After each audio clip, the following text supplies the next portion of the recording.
03 abril 2022. Cor litúrgica, roxo. Quinto domingo da quaresma. Primeira leitura, Is 43,16-21. Leitura do livro do profeta Isaías.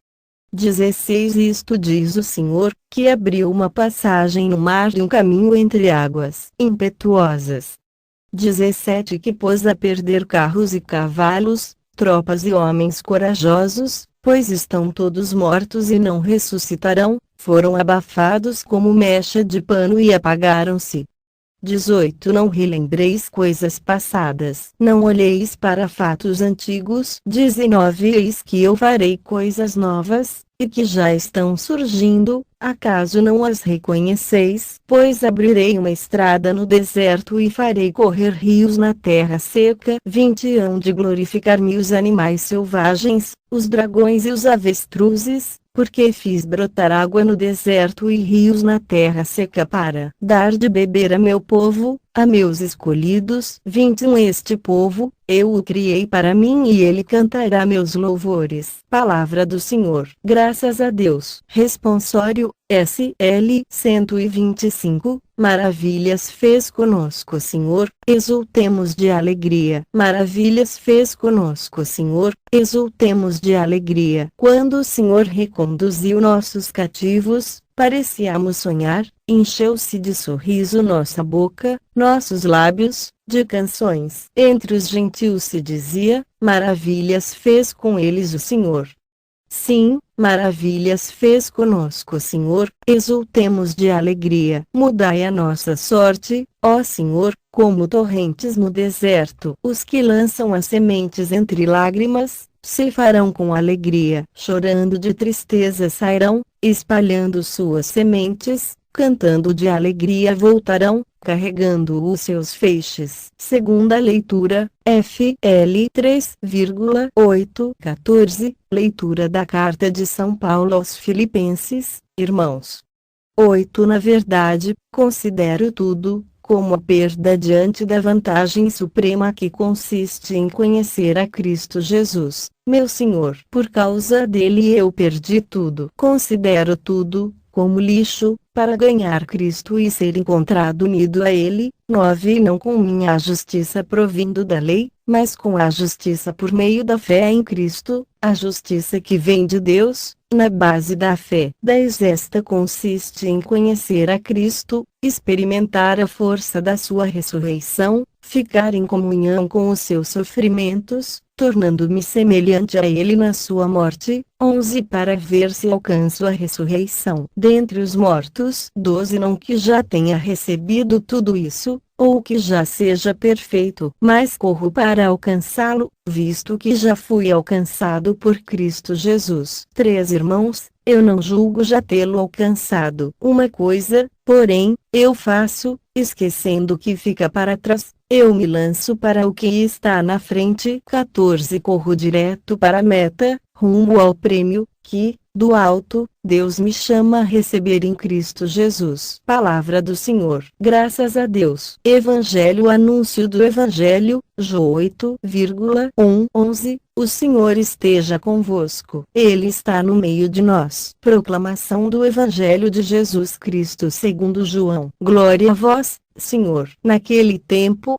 Jesus foi para o Monte das Oliveiras. 2. De madrugada, voltou de novo ao templo. Todo o povo se reuniu em volta dele. Sentando-se, começou a ensiná-los. 3. Entretanto, os mestres da lei e os fariseus trouxeram uma mulher surpreendida em adultério. Colocando-a no meio deles, 4. Disseram a Jesus: Mestre, esta mulher foi surpreendida em flagrante adultério. 5. Moisés na lei mandou apedrejar tais mulheres. Que dizes tu? 6. Perguntavam isso para experimentar Jesus e para terem motivo de o acusar. Mas Jesus, inclinando-se, começou a escrever com o dedo no chão. 7. Como persistissem em interrogá-lo, Jesus ergueu-se e disse: Quem dentre vós não tiver pecado, seja o primeiro a tirar-lhe uma pedra. 8. E, tornando a inclinar-se, continuou a escrever no chão. 9. Eles, ouvindo que Jesus falou, foram saindo um a um, a começar pelos mais velhos, e Jesus ficou sozinho, com a mulher que estava lá, no meio do povo. 10 Então Jesus se levantou e disse: Mulher, onde estão eles? Ninguém te condenou? 11 Ela respondeu: Ninguém, Senhor.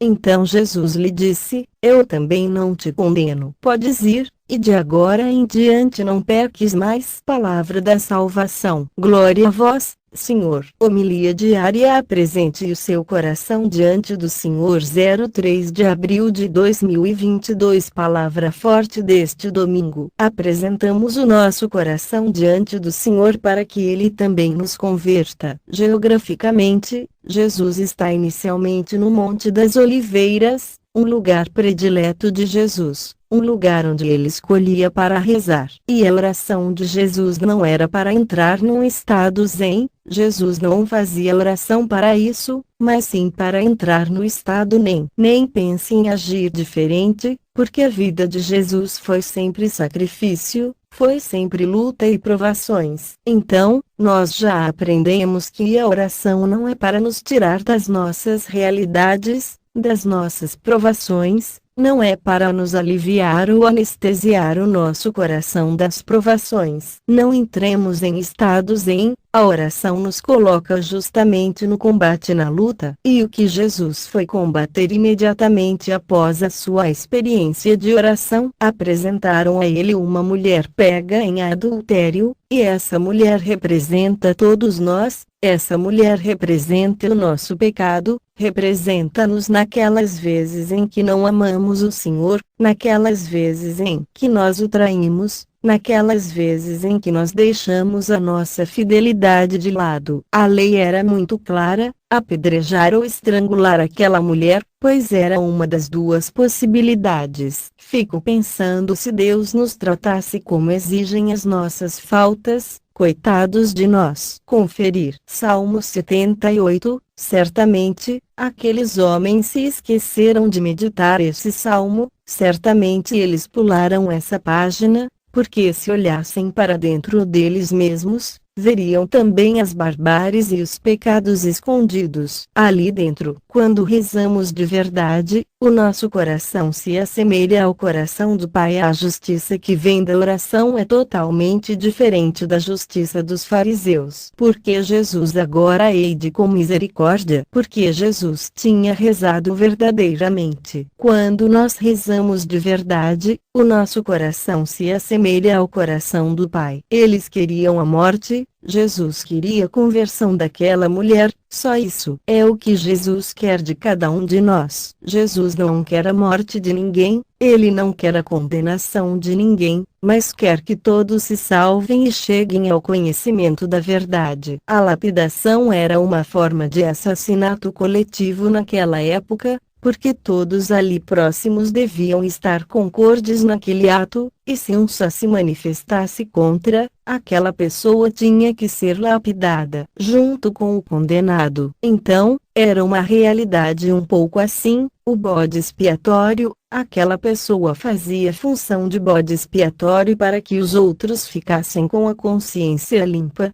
porque, na verdade, estavam escondendo os próprios pecados. Jesus está encurralado, ele estava, realmente, numa situação muito difícil, porque se ele dissesse sim, podem apedrejá-lo, e ele perderia toda a sua credibilidade. Se ele dissesse não, estaria contra a lei. Se dissesse sim, estaria contra o império, porque, naquela época, só o governador poderia assinar a sentença de morte de alguém. Jesus não podia dar aquele aval. Se dissesse não, estaria contra o povo que queria se rebelar contra o império. Ou seja, Jesus estava encurralado. Por isso Jesus vai para o chão e escreve no chão. Não sabemos o que ele estava escrevendo, mas ele deu aquela pausa para mostrar que agora o dedo de Deus estava tentando escrever naqueles corações uma palavra de amor, uma palavra da verdade. Porque o que Deus escreveu no nosso coração não foi a lei da condenação, mas foi a lei do amor e da misericórdia. Era isso que Jesus queria escrever no coração daquelas pessoas e quer escrever no meu e no seu coração. Sobre todos vós, a bênção do Deus Todo-Poderoso, Pai, Filho e Espírito Santo. Amém. Padre Donizete Ferreira, sacerdote da comunidade Canção Nova. 03 Santo do Dia Saulo por cento, C 3%. Hades fundador 1804-1884. Padroeiro com a sua intercessão a favor dos pequenos, dos pobres,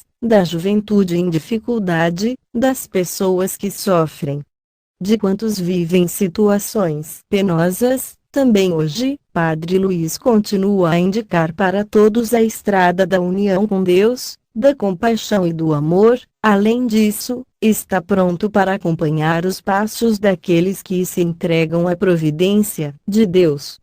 Naturalidade. Luiz Krusop nasceu em 4 de agosto de 1804, em Udine, cidade do Friuli, no norte da Itália. Cresce num ambiente familiar rico de fé e caridade cristã. Aos 12 anos, inicia o caminho do sacerdócio, frequentando o Seminário Diocesano de Udine. Em 1827, é ordenado sacerdote. Ao seu lado estão os irmãos Carlos e João Batista, ambos sacerdotes. Descoberta do chamado num ambiente paupérrimo do Friuli de 1800, debilitado pela carestia, guerras e epidemias, Luiz dedica-se, com outros sacerdotes e um grupo de jovens professoras, à acolhida e à educação das derrelitas, as jovens mais sozinhas e abandonadas de Udine e dos arredores. Para elas, ele coloca à disposição os seus bens, as suas energias, o seu afeto. A sua vida, de fato, é uma expressão palpável da grande confiança na providência divina. Assim escreve, a respeito da obra de caridade na qual está envolvido: a providência de Deus, que dispõe os ânimos e rende os corações para favorecer as suas obras, foi a única fonte da existência deste instituto, aquela amorosa providência, que não deixa confundir quem nela confia. Não perde ocasião para infundir essa confiança e serenidade nas meninas acolhidas e nas jovens senhoras que se dedicam à sua educação. Início da fundação. Na tarde do dia 1 de fevereiro de 1837, as 9 senhoras, que colaboraram na educação das meninas, escolhem viver na pobreza e na doação total de si. É nesta simplicidade que nasce a Congregação das Irmãs da Providência, a família religiosa fundada pelo Padre Luiz. Fundamentos da espiritualidade. O fundador as encoraja ao sacrifício e as exorta aos cuidados afetuosos das meninas, que devem considerar a pupila dos seus olhos. Disse-lhes: mais que qualquer outra coisa, estas filhas dos pobres têm necessidade de educar o coração e de aprender tudo o que é necessário para conduzirem honestamente a sua vida. E ainda, o cansaço, a aplicação, a ocupação contínua e as preocupações fastidiosas para ajudá-las, socorrê-las e instruí-las, não vos desencorajem, sabendo que fazeis tudo isto a Jesus. Entretanto, Luiz vai amadurecendo a necessidade de uma consagração mais total ao Senhor. Está fascinado pelo ideal de pobreza e de fraternidade universal de Francisco de Assis, mas os acontecimentos da vida e da história o conduzirão sobre os passos de São Felipe Neri. A vocação oratoriana de Luiz se realiza em 1846, e, na maturidade dos seus 42 anos,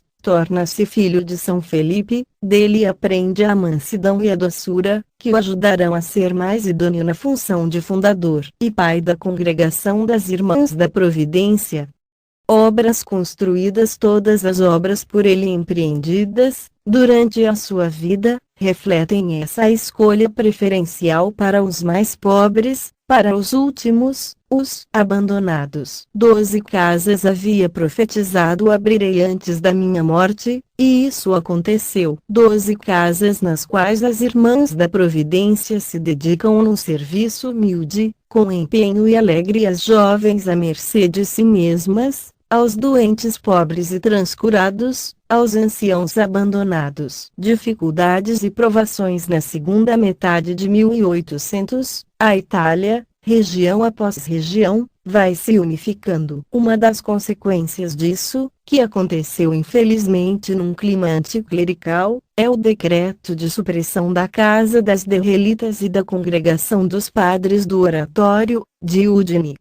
Tem início para o Padre Luiz uma dura luta para salvar as obras a favor das derrelitas e consegue, mas não pôde fazer nada para impedir a supressão da Congregação do Oratório. A triste situação política consegue, assim, destruir as estruturas materiais da Congregação do Oratório de Udine. Contudo, não pode impedir Padre Luiz de permanecer para sempre discípulo fiel de São Felipe. Doença e falecimento. No fim de 1883 é constrangido a suspender toda atividade, as forças começam a diminuir e atormentado por uma febre constantemente alta. A doença progride de modo inexorável. Recomenda às irmãs de nada temer porque foi Deus que fez nascer e crescer a família religiosa e será ainda Ele que a fará progredir. Quando sente chegar o fim dirige as últimas palavras às irmãs: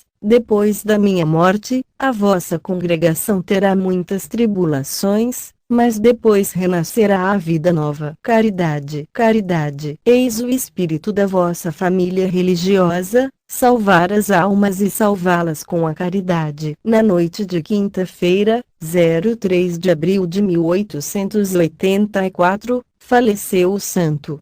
Oração ao Senhor, que, em São Luís, acendeu o fogo do teu amor para a humanidade sofredora e o tornou modelo de santidade para todos. Nós, infundi o mesmo espírito de caridade operante no teu povo e nesta tua igreja, para torná-la a imagem legível do teu vulto paterno para os homens e mulheres do terceiro milênio. Ó São Luís, modelo de generosidade, com a ajuda da Virgem Mãe, que foi teu sustento para toda a vida, intercede para que esta tua terra saiba apresentar pastores santos, cristãos generosos e almas consagradas ao serviço de Cristo e do Evangelho. Amém. A minha oração. Nosso querido Santo Intercessor, concede-nos a graça de viver sob a tutela da providência, que tudo o que fizermos esteja debaixo da vontade de Deus. Isso te pedimos e cremos que nos ensinará a viver dessa forma. Amém.